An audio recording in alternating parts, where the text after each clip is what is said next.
The question is that the motion be agreed to, and I call the member for Riverina. We were all shocked when we saw the footage unfolding at Westfield Bondi Junction on that fateful Saturday afternoon, the 13th of April. And we've all done it, gone shopping on a Saturday afternoon, looking for a gift, browsing, doing what ordinary, everyday Australians do, gathering in a peaceful place, a safe place, a secure place. But sadly, the actions of the perpetrator of this dreadful action has had such a profound impact on our nation, not just on 13th of April, but forevermore, because the lives of those mostly young people were taken so unfairly, so cruelly, and in such dreadful circumstances. And the Minister has just read the names, and I'm glad that the speakers on this condolence motion have, because sometimes when there is a tragedy and there are a number of people, be it a military action or indeed something like such as this, thankfully not too often, but we just say the number of people who've been killed, but they all had names. They loved and were loved. They have families who will go on mourning each and every one of them. And Yixuan Chen, 27, an economics student at the University of Sydney, a fine educational institution. Pikria, 55, an artist and designer, such talent. Ashlee Good, 38, osteopath, mother of a 9-month-old Harriet, another victim as well, but fortunately Harriet has survived. But in Ash's final conscious moments, she saved her daughter's life by giving her to a couple of brave bystanders. Look after my child. She no doubt was thinking, and in her those final horrendous moments. Dawn Singleton, 25, an e-commerce assistant whose fiancé, a police officer, was amongst the dozens of officers called to the scene. She was shopping for her upcoming nuptials, and I know how much she was loved. I know personally how much she was loved within that police force. She was an e-commerce student, but assistant, but you know, the ramifications spread more than just through her circle of friends. They actually went through the New South Wales Police Force, because her fiancé is a much respected police officer. Faraz, 30, a security guard, a Pakistani national, a refugee.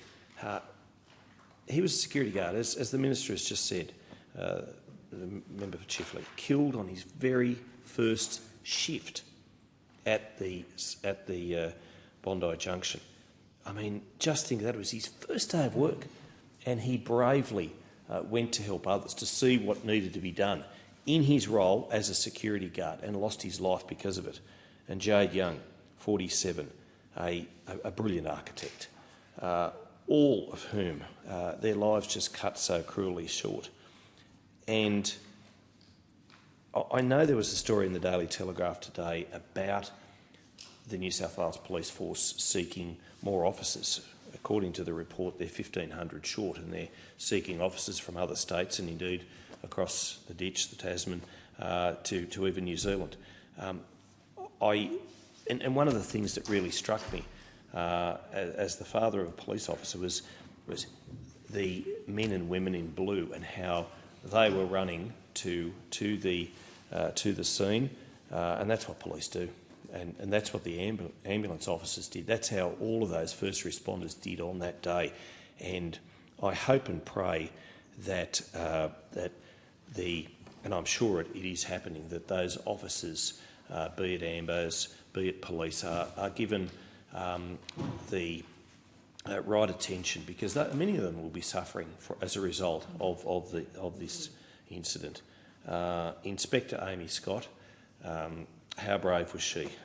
Yes, she's got 19 years of experience in the force. Yes, she is an inspector, so she's senior. But still, it takes guts, it takes courage, it takes bravery, it takes that certain metal steel in your heart and your head to do what she did and to neutralise this dreadful, dreadful attack. And we have thoughts for not just the victims but for all involved. Those people who were not first responders, those people who were not victims but who saw, and for them it will be on their conscience too.